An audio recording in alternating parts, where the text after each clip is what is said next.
Bonjour, je me présente, Annabelle. J'ai eu un syndrome de l'aïeul à l'âge de 11 ans, en 1983. Et après de nombreuses années en milieu associatif, on a créé, avec deux autres patientes également atteintes d'un syndrome de l'aïeul, un blog, le Petit Journal du L'aïeul et du SJS. Une formule plus souple, plus libre, pour partager, s'entraider, améliorer le parcours de soins. On a créé aussi une communauté sur WhatsApp, un Instagram également, une formule dynamique. On est au fait de toutes les actualités sur notre pathologie, sur la recherche, sur tous les labos qui travaillent. Voilà, donc en s'alliant avec ma patho, ça va permettre de vous aider à trouver des spécialistes plus facilement, d'améliorer le maillage des professionnels de santé, de s'entraider également. Pour ma part, j'ai différentes séquelles, mais la séquelle la plus invalidante, c'est la séquelle oculaire, avec des soins quotidiens, soins des paupières, l'antispot, cyclographe, PRGF, des soins pour retirer les cils chez un ophtalmo tous les 15 jours et un suivi chez un spécialiste de la surface oculaire, donc tous les 6 mois.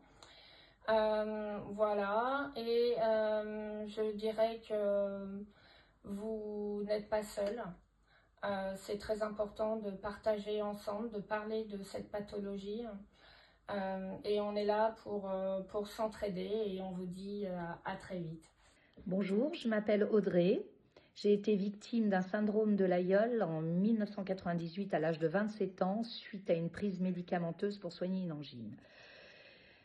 J'ai mon amie Annabelle avec qui nous avons créé et une autre malade, Delphine, le petit journal du l'aïeul, donc qui a, sur sa vidéo, a présenté notre petit journal qui a été créé afin de venir en aide aux personnes touchées par le l'aïeul qui souvent se trouvent seules dans une errance médicale et avec un parcours de soins très compliqué.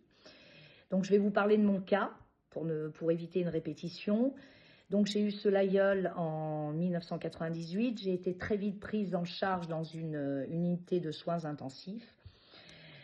Ça a duré à peu près un mois. Après, on rentre dans une phase dite chronique de consolidation.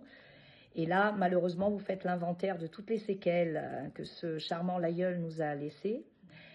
Pour ma part, la séquelle la plus invalidante, la plus douloureuse et la plus grave sont les yeux.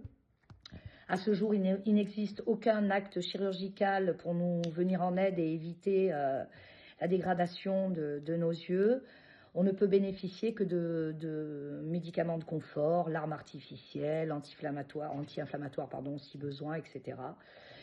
Et le plus indépendamment de l'acuité qui baisse au fil des années, ce qui est très compliqué, c'est au quotidien, du fait de la sécheresse et du contexte très inflammatoire de nos yeux, le simple fait de mettre la tête sous l'eau, dans une piscine ou à la mer, être sur une terrasse de café, une fumée de cigarette, c'est pas possible, etc., etc.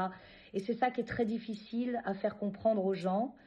Il y a d'autres maladies, j'ai entendu d'autres témoignages où en effet on passe souvent pour des emmerdeurs ou emmerdeuses, mais la douleur est là et en plus de la douleur, de la fumée peut provoquer un ulcère chez certains si l'œil est très fragile, etc. Donc il est très important que les personnes touchées par ce l'aïeul qui est très rare puissent avoir des contacts. Voilà. Et on espère être là pour aider, en tout cas, les personnes touchées par ce l'aïeul. Voilà, merci pour votre écoute.